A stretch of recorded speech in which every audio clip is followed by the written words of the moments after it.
Morning everyone, I'm Jordan, I'm an alcoholic. Yeah, it's weird, I feel really nervous. Well, I suppose that's not weird. But yeah, I've kind of had a lot going on in my life for the last few weeks. I haven't really thought too much about my share.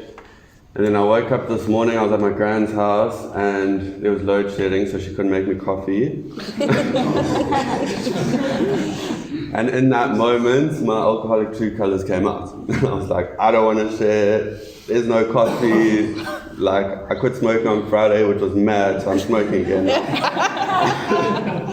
And yeah, I suppose I love that reading because it was all about step 10 and continuing to take personal inventory, and I had to do that this morning because my behavior wasn't okay. And whenever I wake up in the morning, I am at my most alcoholic. And I know Don Tate used to always say that, and I identify with that. And throughout the day, I slowly become more spiritual and better. So yeah, I like that because I may be 5 years clean and sober, but just as sick as I was the day I walked into AA. And that's why I need a daily reprieve. That's why I need a program every day. And I didn't kind of realize that in the beginning, but I'm realizing that as I go. So yeah, I suppose I'll just share what it was like, what happened, and what it's like now. In one of my first meetings I went to, I remember someone sharing about when they were growing up and being a child and they never felt okay, and they always had like this void and they were uncomfortable, and they felt like that until they sort of drank their first drink or used their first drug. And that was like the first thing I identified with, because that is exactly my experience from my earliest recollection, which was probably like 5 or 6 years old. I remember just being irritable and discontent, uncomfortable, fearful, didn't like people, didn't want to go to school, just wanted to stay at home with my mom. And yeah, that was how my childhood was. You know, I was just an uncomfortable, disturbed child. I didn't really have many friends when I was young. I was weird, and yeah, I suppose I just preferred being at home and playing computer games, which I think was my first obsession. And then I was put on a mood and mind altering substance very young, when I was 7 years old, to help me concentrate at school because I was failing, and I never liked that substance at all. I just have to make that clear, because I think if I did like it, it would have been a much bigger problem when I was younger. But I didn't like it. It didn't make me eat. I couldn't sleep. I just didn't like it. So I think the first time I actually had a substance that I liked and that became my solution was when I was 13 years old. And I was diagnosed with polycystic kidney disease, and that was just a weird fluke thing. I was at the doctor's and we were actually going to immigrate to New Zealand. So they were doing all these tests on us, and then they realized that there was something wrong with my urine, and then I went for all these extensive tests, and it turns out that I had this condition, and it was quite far progressed for being 13 years old. And yeah, so anyway, that condition comes with pain, which I'd never really experienced before, which was amazing, because then they decided to prescribe me heavy painkillers in case I ever am in pain.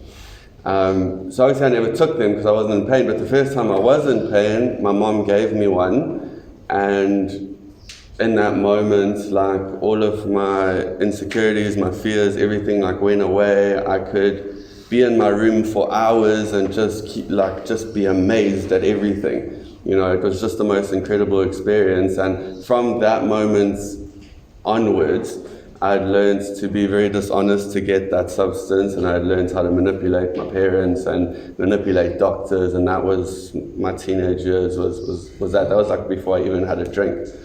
And yeah, I suppose that progressed quite quickly. I was always on something from that moment. There were obviously gaps, but it became progressive. I knew when I took that pill, I felt a lot better, and I felt comfortable. And yeah, I never really ever took them as prescribed or when I was supposed to. And then in high school I struggled academically. I didn't like school, I didn't fit in at school. It was rough for me. I learned how to social chameleon at that time, and you know, I could be friends with the popular people. I could also be friends with the nerds and get them to help me with homework and stuff like that. And then my school that I went to had like a conservancy around it, which is, thinking about it, the stupidest thing ever, because so many dodgy things happen in that conservancy. But it was basically like a nature walk around the school. And we used to go into that conservancy and like smoke cigarettes and stuff during break time, and then we would like spray deodorant and we would like get away with it, you know. And there was me and these like probably 9 or 10 other people who I'm not friends with at all today, but I always remember just wanting to fit in and wanting to impress them and all of that. And the one day someone bought a joint instead of a cigarette, and we like smoked that around the circle, and the same thing happened. It was amazing, and there were no consequences, and it was, I believe I had a different experience than everyone else in the circle. And I look back and I can see that, because that became an obsession after that again. Where on the weekends I would get together, I was in a band in high school, and we'd get together and we would, you know, smoke the substance and we would drink, and I could never stop. And quite quickly after that, I became quite isolated within doing it and dishonest. I would get my own, and I would smoke before I saw them, and then they would leave and I'd smoke more, you know, which was obviously not what they were doing, and that's just progressed. So that's, by the time I left school, I was on quite a lot of substances, you know. I was taking a lot of pills, I was doing a lot of drugs and things like that, and I don't know how, but I matriculated. I have no idea how, but I did. Can't really remember much else about high school. I came out when I was really young in school, and that was a whole attention thing. Like, I am really gay, I promise, but I came out really young, and it was like, and I loved the attention that gave me as well. And I think I learned in that moment as well how like attention seeking I am, and how that attention like feeds my ego and all of that. Some of the attention was negative, but I didn't care, it didn't matter.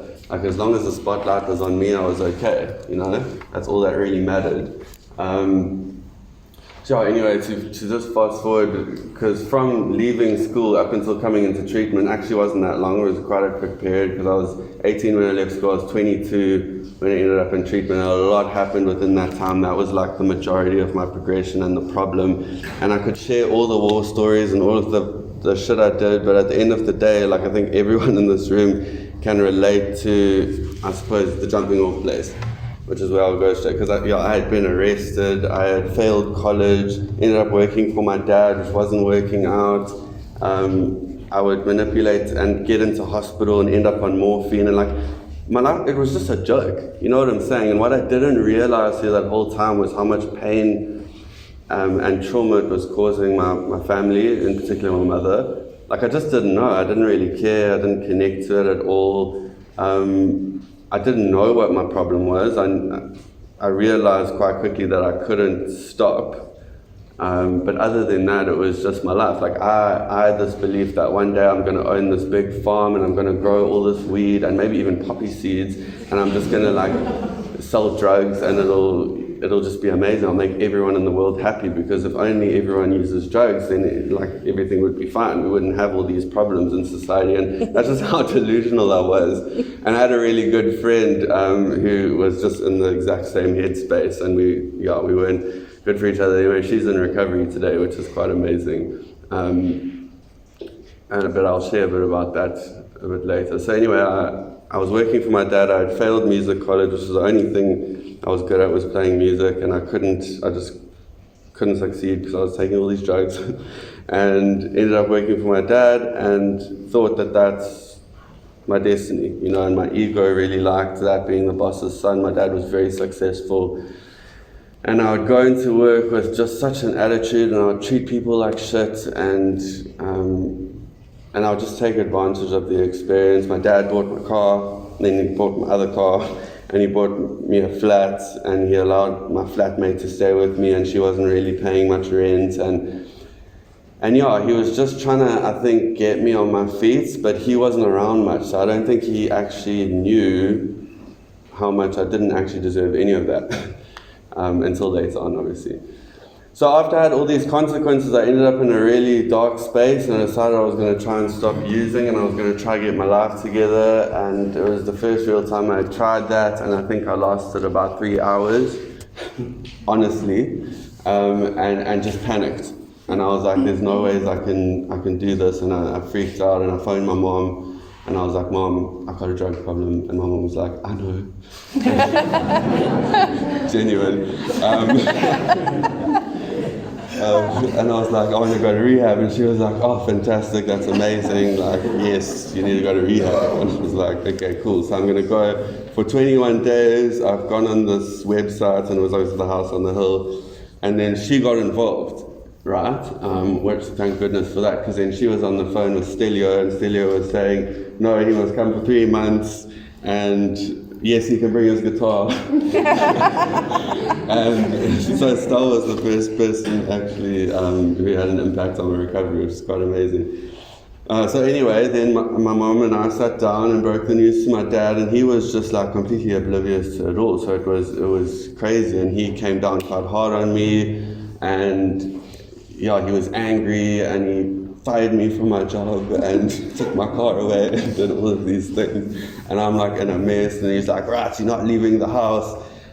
So I think I was like on a Thursday, and then on the Monday I went into treatment. So for that weekend, I can't remember why, but I was upstairs in my sister's room. I have no idea why, but I just locked the door and was in there, and my parents just let me use like for the whole weekend, and my mom kept trying to bring me food and everything.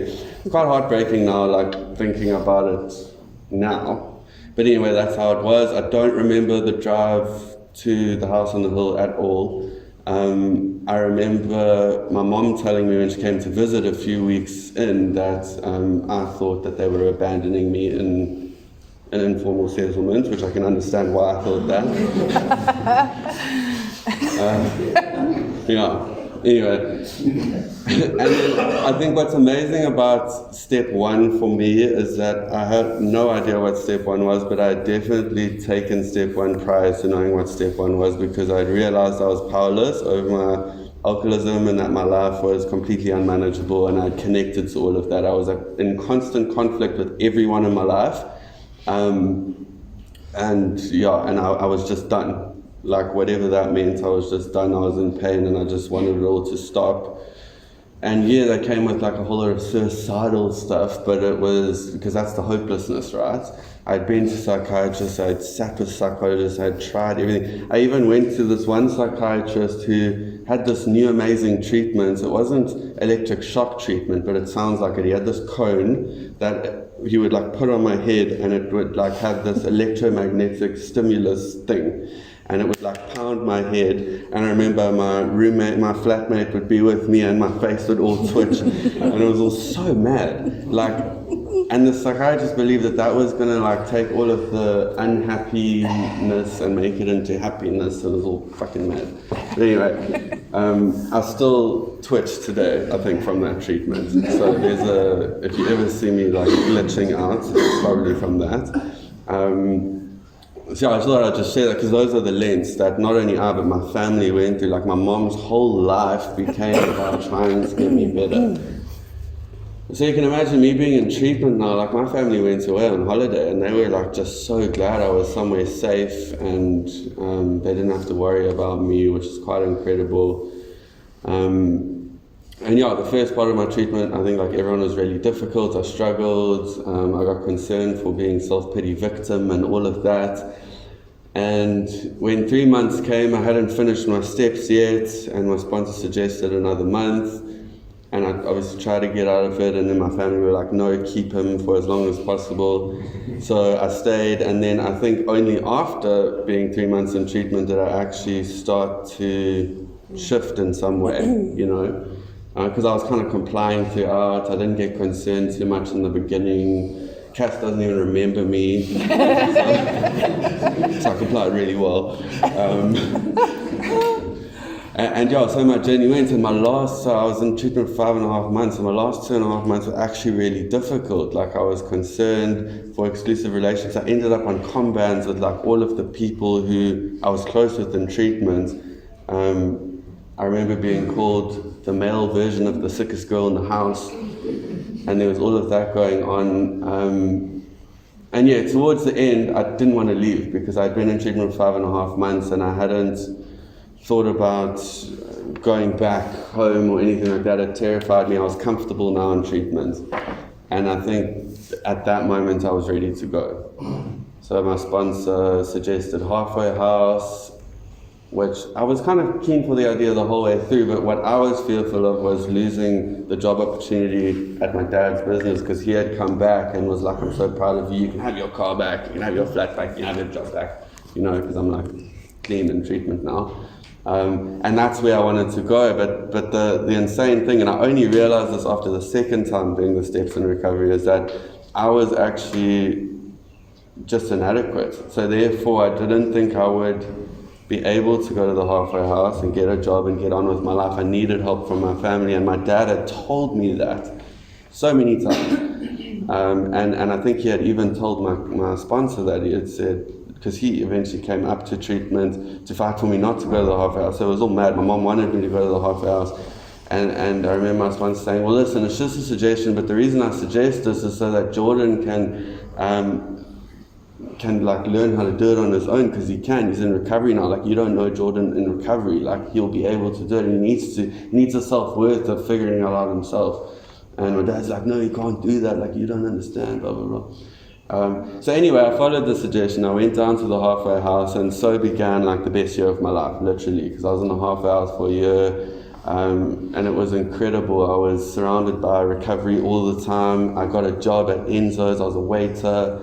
I was really bad at the beginning, but then I became actually quite good, you know. And I enjoyed it. I learned like the value of money. You actually don't need that much money to survive. I ate 2-minute noodles and toasted sandwiches, and it was fun, you know. As long as you have coffee and cigarettes, you can actually, if you run out of money, if you've got those two things, you can last quite a long time. You'll be okay.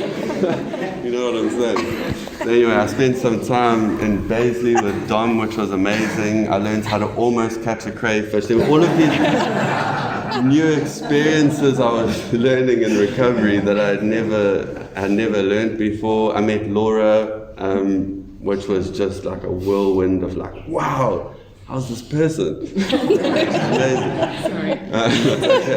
Still one of my best friends today. And very quickly, like, I became part of the fellowship. Candice and Neville, you know, became really close to me, and I was part of this fellowship, and I had my own little life, and my family was getting on with their life. My mom was in Al-Anon doing her thing and recovering herself, and they weren't enabling me anymore, and that was fine. And then, yeah, obviously there were blips along the way, but I think for the most part, my first year of recovery was absolutely mind-blowing and amazing, and that's why I'll always say, like, Halfway House, best experience in my experience. I went to Seychelles to my dad's house when I was 6 months clean. I was in the Halfway House. My sponsor suggested I don't go, but he let me go. And I didn't think at all about meetings or fellowship or anything, and it was at that moment I realized how vulnerable I am, because there was no one around me in recovery, and it was the first time ever, and I was on this little island in the middle of nowhere, and people were drinking, and it was all going on, and I feared for my life, and that was a powerful experience because I couldn't get hold of my sponsor because there was no signal or anything, but my dad had the satellite phone. And if you know anything about a satellite phone, when you phone someone, it costs you a lot of money, but it also costs them a lot of money. So bless my sponsor, like, I phoned him, and I'm like, I want a drink. And he was like, well, yeah, so what are you going to do? And I was like, well, I suppose I should get to a meeting. And he was like, yeah. So I somehow got into the internet at some internet cafe and found a meeting. And there was only one meeting a week. I phoned my sponsor on the Wednesday night. On the Thursday night was the meeting. So imagine it was like the Thursday or the Friday morning. Like, I wouldn't have been able to go to the meeting. But anyway, so I found it. My dad ended up driving me. He had this little skodoink bakkie, and we go up the mountain, and there's this like overgrown church, and I went in, and there was like, I'm used to Scotba, you know, so like the smoke cloud and the chatter, and like, that's what I'm used to. So I'm here, I'm like, there's no meeting here, you know. Anyway, so we walk in, and there's this little room on the side, and there's like these 4 little wicker chairs, and there's this Creole man, can't speak English, and this British woman. She was quite a bit older. And I saw a big book in AA literature, and I was like, is this the meeting? And they were like, oh my word, yes. Like, this is incredible, like, you'll be the third person ever, in the whole Republic of the Seychelles to come to the AA meeting. And they like sat me down, they were so excited, but this guy couldn't speak English. But the powerful thing there is he was sober. It's like the language of love, So I sat down, and this woman, Frankie, I just broke her anonymity, sorry. But she said to me, please share your story, And so I told them I'm on holiday, and I told them of my whole story, which was quite short back then. So I spoke a lot about treatments and this treatment facility that this old British crazy man opened, and he was all mad, and what a fucking ride, and doing all of that. And at the end of the meeting, she was chatting to me, and she was like, here's the man who opened the treatment facility, and I told her, and she knew him from the UK. So it was just such a golden thread, like mind-blowing moment for me. And that's when I realized, like, okay, I need to live in AA and visit the world, not the other way around. Because for that week, I had lived in the world, gone to bars, been with my family's crazy, and not been to a meeting, not seen Step 11, not gotten on my knees, and I wanted to drink. And it was the first time in 6 months. And you would have thought that I would have learned my lesson then, but my journey hasn't kind of been like that. So I wanted to share that experience with you. So after my first year of recovery, I moved out of the halfway house, and I fell in love. No, I didn't. I fell in lust, which is so much more dangerous. With someone who was in treatment, so it was just meant to be, And so, anyway, I got into a relationship with this person, pretty much became their higher power, took them from the halfway house, and it was very sick. I have to share it how it was, because completely everything I'd worked towards, I stopped following suggestion, I stopped all run riots. I'd got a new sponsor, and then that sponsor fired me because I got into the relationship. So then my disease helped me find a sponsor who would sponsor me, who was obviously in the same situation. And then my second year started, which was just mad. And I'll never forget, because everyone in Scottsboro who was working some kind of a program was trying to say to me, Jordan, this is a bad idea. You shouldn't do this, it's not going to end well. And I'm going, like, why is everyone so mean? Like, why is everyone coming for me? Like, what's going on? And I'll never forget, but Cass actually sent me a thing on WhatsApp saying, like, once you decide to live outside of God's will, once you cannot fully live in God's will again after that. Like, until obviously you sort it out. And I was resentful. I was like, oh, that's terrible. And I hated Scottsboro, and I moved away from Scottsboro. I was like, this is, So that's a good example of me literally separating myself, but which I only realized later. So for that whole year, I was sick. However, I was still going to meetings, I was still playing Captain Recovery, I was going to ASC and had service positions, and so it looked good on the outside, and my ego loved that. That's what it became all about. I needed to prove Scottsboro wrong. That was like my motive. And the relationship was mind-blowing for like the first week, because honeymoon phase, And then after that, it was literally all ego, because it was mad, and I was then obsessed with trying to make sure that this person was okay in recovery, and that's how my recovery came about. So obviously I didn't drink because I was helping a newcomer, But sorry, I deflect with humor. So anyway, he ended up cheating on me and using, for a while, and I hid that information and still dragged him to meetings and pretended like it was all good, which is just mad. No one actually cared. You know what I mean? Like, when I look at it, like, it was just mad. So eventually I was at a place where I was at conflict with people again. I had this big fight with my mom. I'm supposed to be supposedly 2 years in recovery, but I just felt like shit. The void was back. I wanted to get out of the relationship, but I was stuck in the cycle. I couldn't. I kept going back, And it was a really dark time, because I couldn't really be honest about what was going on, because I was just lying so much about so much. I wasn't at all in recovery in that moment. And my sponsor that my disease chose was living in my flat in Scottburgh. I still had a flat in Scottburgh, which my dad was paying for. So everything was the same, pretty much, and my sponsor was going through the exact same thing, and I went to him and I was like, I need help, and he was like, I can't help you. Like, I've just done what your boyfriend's done to you, to my girlfriend. Therefore, and it was so painful. So there was obviously a lot going on other than that, which I won't mention because we'll be here forever, but there was a lot that drove me to the place of literally, I started to think, well, maybe I don't actually want to be alive anymore. All of that stuff started going on. Maybe I should just maybe I should run away, A lot of mad stuff was going on. And through that period, the person who was really there for me was Law, who, I think you said to me, you need to go and speak to the person who was my counselor in treatment, basically. And I listened, and I drove up the hill, and it was a Sunday afternoon, and he was working, and he literally showed me the hand of AA. Never once said, because my biggest fear was, I told you so, you should have listened to me, but never once did that. Just showed me love, from the start. At work, literally put everything aside to sit with me and process all of this for 2 hours, and helped me with a way forward, right? So then I went down to Scottburgh, I fired my sponsor, kicked him out of my flat, I went, started the steps again, did 90 meetings in 90 days. Have I been talking for that long already?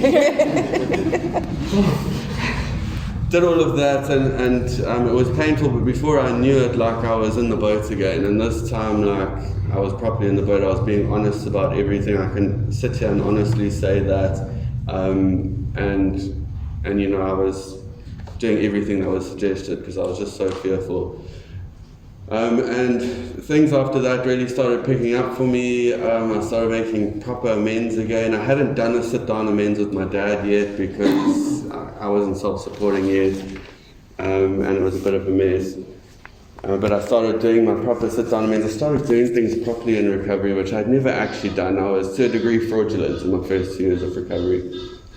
And the powerful part is the promises started happening. I started feeling this new freedom and this new happiness, that I'd never felt before. And that became more important than anything because I lost a lot of what I was working towards, but that was fine. And then anyway, COVID hit in 2020, and I just finished studying architectural drafting, and I was going to go and become a draftsman and an architect, and I had it all set up, and it was all amazing. And I'd taken over this little business for my dad because he was going sailing, and my life was starting to come together. And then COVID hit, and everything changed. The opportunity went away. They were like, "We can't take you on anymore." Business literally went into the ground, and I was sitting in that hopeless place again. However, I had hope. And anyway, I got the opportunity to go up to the house on the hill and start volunteering, and that was at the beginning of my 3rd year. I had my 3rd year birthday at the house on the hill, and I moved into a garage with 3 other guys, and it was amazing. That was the most simple my life has ever been. There were no relationships, there was none of that. It was just service. I would get up early in the morning, I would make people coffee, I would go drive and fetch people and take people food in quarantine, and I was just that's what I needed, in that moment. And it's crazy because that's not what I thought I needed, but what I got through that was just the gifts of recovery and starting to see how the value in my story, I sat in on groups, I did all of that, and after 6 months of volunteering, I got employed. My colleagues and the people around me could see the potential in me, and so my journey into becoming a counsellor began. And I've lived at the house on the hill ever since then, and it has been literally the most mind-blowing 3 years of my life. I'm not even the same person. I don't even know how to describe it, but I have God in my life today. I have trust today. When things go on, I can handle it. I've got people to talk to. I'm constantly surrounded by people who are working a program, who have what I want, you know what I mean? And there's just so much positivity that comes from that. There's obviously a lot of trauma and pain as well, and the reality of the disease, which I'm reminded of every day, working in that environment. But to the most part, like, I just feel so blessed, because when I think my life was going one way, and I think that's God's will, it's like, if I trust in the process and I follow suggestion, like, God's will actually takes me on a journey that is like way better than I could have thought. However, before that happens, there's got to be a lot of pain. You know what I'm saying? Because I only change through pain. I only start listening through pain. And that's been my journey. Like, I've had to reach a place where there's a lot of pain and things don't go my way and things are difficult and life is heartbreaking. And then I start changing, because I have to, because I'm at the end of the road. And then I start to see, now I look back and I go, wow, that is God's will. You know what I'm saying? If I had fought for my will, where would I be? You know what I mean? Because my will gets me to a place where everything's just completely and utterly, there's no other word, I apologize, but fucked. Like, that's where I get to. So yeah, it's been an amazing experience up there, and just to share a bit on like what my life's been like recently. I think I'm not someone who copes with things well. I don't cope with change well. I don't cope with family being ill well. I don't cope with family moving well, and all of that has happened this year. Like, my parents literally sold all their property in South Africa, because my dad's all like anti-South Africa now for whatever reason, and they live on a boat and they just sailed away from Cape Town to the Caribbean, and they're just chilling there now. I haven't seen my dad in like ages, but like, he's doing his thing, which is so cool, and my mom as well, she's doing her thing. My sister lives in Cape Town. Like, I've literally been away from family for a while, and the amazing part of that is that they would have never left if I wasn't okay. So a huge gift of my recovery is like affording my parents the opportunity to do what they need to do,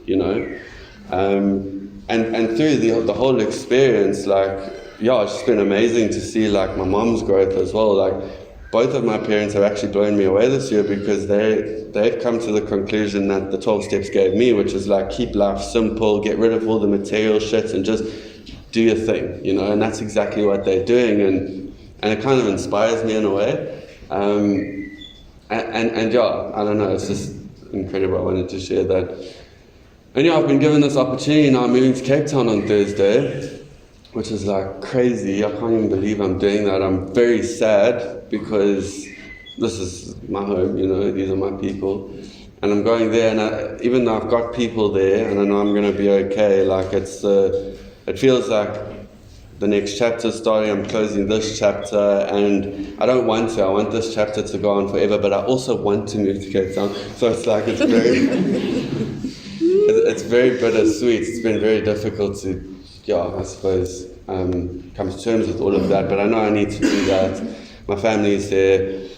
My grandparents have lived in Scotland for the last year or so, and part of my amends is being there for them, because they're getting old, and I'm the only family member in KZN that's there for them. And I really have, like, I can confidently say, like, I go to my grandparents often, and I've sat with them, and I've been patient, and I've bought them groceries, and it's just been such a wonderful amends, because I was the one grandson that my grandfather like wanted to write off. He was just so disappointed in me. He was like super homophobic, and he hates drugs and all of that. And actually, he had this big operation years ago, and I stole all of his pain medication.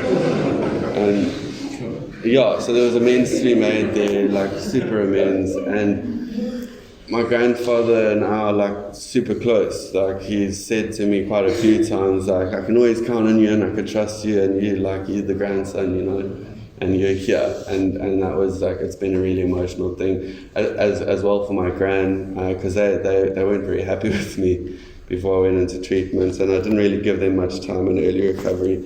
And now my granddad's been in hospital for over a month on a ventilator. He almost died like 3 times, and it was very traumatic. And my mom's come for a bit, my sister's been here for a bit and brought a baby and everything, and now my aunt's coming, and I feel such guilt leaving, but I know that I need to go, you know what I'm saying, and the rest of the family also need to be there.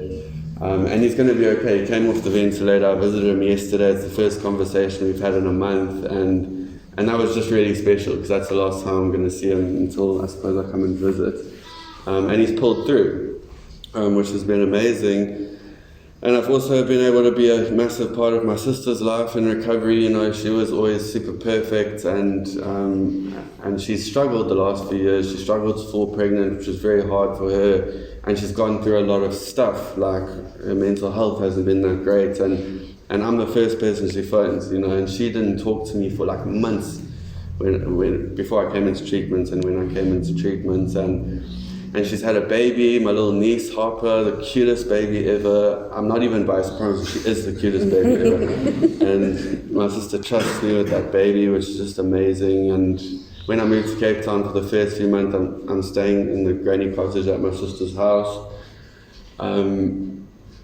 which is really amazing, you know. I mean, they didn't even want me in their house in Active. So there's just been so many gifts, you know.